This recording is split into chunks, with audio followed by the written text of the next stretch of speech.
যুদ্ধ থেমে গেছে, কিন্তু নীরবতার ভেতরেও শোনা যায় এক অদ্ভুত শব্দ। ভাঙা ইটের খচমচ আওয়াজ, ভাঙা স্বপ্নের দীর্ঘশ্বাস। উত্তর গাজার যে রাস্তাগুলো একসময় ভরে থাকতো মানুষের কোলাহলে, আজ সেখানে আবারও ফিরছে তারা, যাদের ঘর এখন শুধুই ধ্বংসস্তূপ।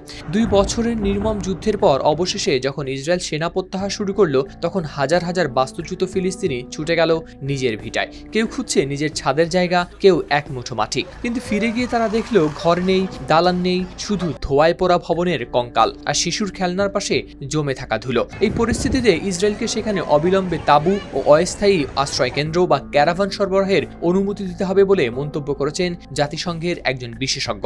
গেল শনিবার আল জাজিরাকে দেয়া এক সাক্ষাৎকারে জাতিসংঘের বিশেষজ্ঞ বালাকৃষ্ণ রাজাগোপাল বলেন, ডোমিসাইড একটি শব্দ যার মানে হলো মানুষকে তাদের ঘর থেকে উচ্ছেদ করে জীবন থেকে উচ্ছেদ করা। তার ভাষায় মানুষকে উচ্ছেদ করে একটি অঞ্চলকে বসবাসের অযোগ্য করে তোলা জাতি হত্যার মূল উপাদানগুলোর একটি। গাজার পুনর্গঠন প্রক্রিয়া শেষ হতে কয়েক প্রজন্ম লেগে